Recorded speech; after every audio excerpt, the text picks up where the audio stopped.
Hey everybody, James Sketchy Zimmers from the PTC, the Paul Reed Smith Technical Center. Basically, the PRS Repair Center.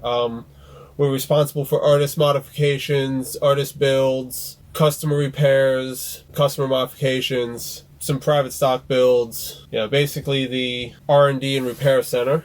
I'm here today in the middle of quarantine, coming to you from my basement, and I'm going to do a little Q&A, answer some questions. I'm going to be in the comments, wherever you keep your comments, during this video for a while afterwards, answering any other questions I can get to. Next question is, how do you adjust your truss rod, and how do you know that you need to adjust it?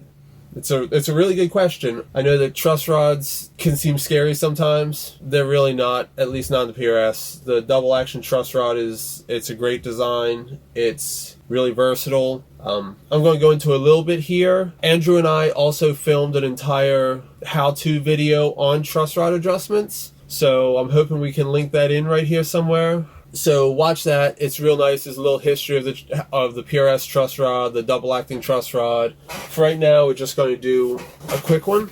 So you always want to do any of your setup work in playing position. To check your truss rod adjustment, you're going to fret the first fret, fret the last fret, and then bounce your pinky right around the 5th and 6th fret and see if you have relief. You want just a hair of bounce to it. So you're going to check that. As long as you have a little bit of bounce, you're good. You don't want to be able to see under the string clearly. You want to be able to see a bounce. If you don't see a bounce, it means you've got back bow. The truss rod is pulling the headstock back too far. If you have a lot of bounce, you've got front bow, which means that the strings are pulling harder than the truss rod. To adjust that, we're going to take a screwdriver, Phillips head number 1, remove the truss rod cover so you can access the truss rod. Put your truss rod wrench in.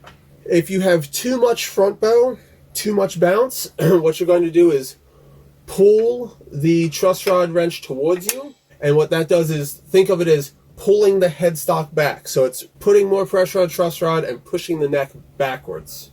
The opposite is true. If you're like I am now and have back bow, have no bounce, you're going to want to push the headstock forward, push the truss rod away from you. Check that again. That's a little too much. It doesn't take very much to do this adjustment. I'm right back in spec now, so as you can see, without removing this truss rod, that's good. This was too much back, this was too much forward. It's a really sensitive adjustment. Nice thing about the PRS truss rod is it works right away. It's not one of those things where you have to turn it a couple of times, let it sit overnight, and come back and see what happened. It does its job right away. So that's how you adjust your truss rod. Once again, I'm Sketchy from the Paul Reed Smith Tech Center. I'm going to be hanging out in the comments down here, over here, wherever you keep your comments at. I'll be there. Let me know what you think. If you have any other questions, hit me up. And everyone stay home and stay safe. Peace.